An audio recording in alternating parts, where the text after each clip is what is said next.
નમસ્કાર મિત્રો, આપણી ચેનલમાં તમારું સૌનું હાર્દિક સ્વાગત છે। મિત્રો, અત્યારે ચોમાસું ચાલી રહ્યું છે, તો આપણે સૌ મારી પ્રિય ઋતુ ચોમાસું આ વિશે નિબંધ લેખન કરીશું। જો તમને આ નિબંધ લેખન ગમે તો તમારા અન્ય મિત્રોને આ નિબંધ શેર કરવાનું ન ભૂલશો। સાથે સાથે ચેનલ ઉપર નવા હોય તો ચેનલને સબસ્ક્રાઈબ કરજો। ચાલો આપણે તે નિબંધ લખીએ।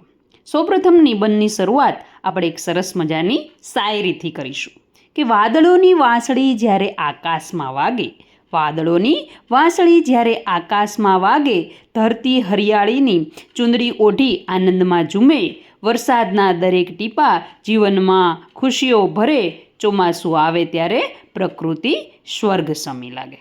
ચોમાસું આવે ત્યારે પ્રકૃતિ સ્વર્ગ સમી લાગે। તો આ રીતે તમે કોઈ પણ તમને મનગમતી શાયરી દ્વારા ચોમાસાના અથવા તો અન્ય નિબંધની તમે શરૂઆત કરશો તો નિબંધ છે એ સરસ મજાનો તમારો લાગશે। હવે આપણે નિબંધ લખીએ। ઋતુઓ પ્રકૃતિનું અનમોલ વરદાન છે। આપણા દેશમાં ઉનાળો, ચોમાસું અને શિયાળો એમ 3 મુખ્ય ઋતુઓ છે। દરેક ઋતુઓનું પોતાનું આગવું મહત્ત્વ છે, પરંતુ મને સૌથી વધુ ગમતી ઋતુ ચોમાસું છે। ઉનાળાની ગરમી પછી જ્યારે કાળા વાદળો છવાઈ જાય છે અને વરસાદ પડે છે ત્યારે માટીની સુગંધ મનને મોહી લે છે।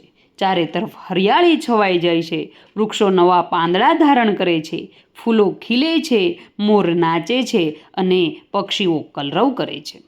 સમયસર વરસાદ પડે તો ખેતરોમાં હરિયાળી છવાઈ જાય છે, પાક સારો થાય છે અને ખેડૂતોના ચહેરા પર ખુશી છવાઈ જાય છે।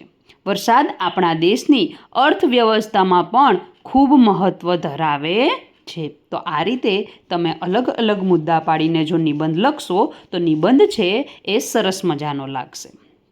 હવે આવશે બાળકોની મોજ। ચોમાસામાં અમને ખૂબ મજા આવે છે।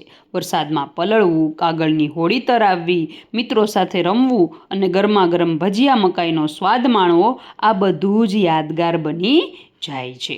હવે ધ્યાન રાખવાની બાબતો કે વધુ પડતો વરસાદ છે એ ચોમાસામાં પૂર લાવી શકે છે। પાણી ભરાવાથી રોગચાળો છે એ ફેલાઈ શકે છે, માટે સ્વચ્છતા રાખવી, ગંદુ પાણી ન ભરાય તેનું ધ્યાન રાખવું અને સાવચેતી રાખવી જરૂરી છે। ત્યાર પછી આગળ આપણે છેલ્લે ઉપસંહાર લખીશું કે ચોમાસું આપણને ઠંડક, ખુશી, નવી આશા અને નવી શરૂઆતનો સંદેશ આપે છે।